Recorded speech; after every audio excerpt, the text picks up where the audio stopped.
ये गाना के आप सब बड़ी काफी प्यार आशीर्वाद दिले बानी कि जब न पास रहबो अरे दोसर खास हो जाई कि तोहरे चलते गोल घर घुमावे अरे गांधी मैदान कि चलो बेका चिड़िया खाना अरे बोलो हमारे जान अरे पूरा सब खवा करबौ हऊ जानना ए स्वामी जी स्वामी जी कि पूरा सब खवा करबौ हऊ जानना तछुमा देवे फ्री ना ना ना ना हे सुंदरी मैं एक मनुष्य हूँ कि भाड़ा चुमा दे दे फ्री में पटना। काफी आप सब गाना का प्यार देने में देखो सैड सॉन्ग के भाव आबिल का कैसे कि जब न पास रहबो ये गाना के आप सब बड़ी काफी प्यार आशीर्वाद दिले बानी कि जब न पास रहबो अरे दोसर खास हो जाई कि तोहरे चलते दीवाना बदमाश हो जाई कि तहरा चलते है नर मुंडावा बदमाश हो जाई। कहे का भाव बता कि जब न पास रहबो कि जब न पास रहबो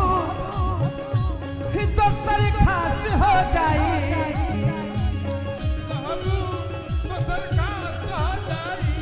जब न पास रहबो दोसर खास हो जाई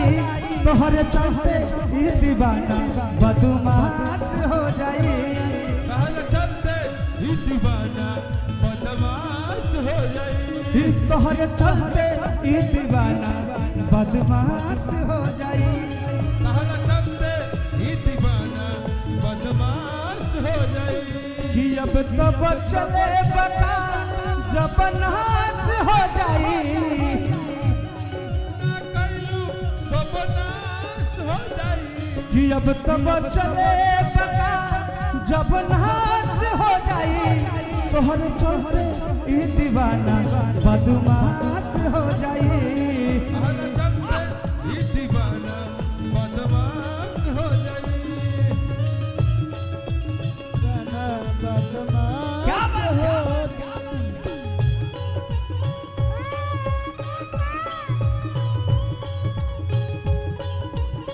जाहो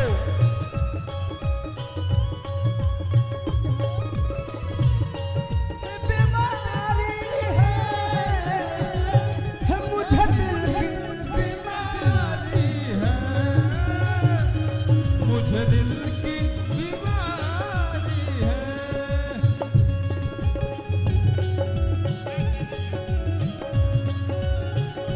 जाहो हमरे सिरू बाबा बाबा के लव यू तहरा चलते ई दीवाना बदमाश हो जाई। हमरे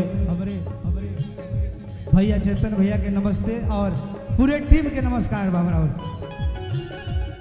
ए नरमुंडा मन बिगड़ले बारू तू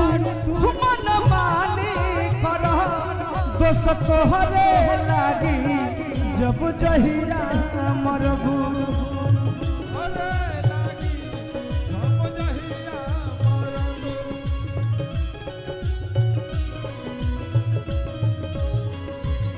मन बिगड़ले बारू तू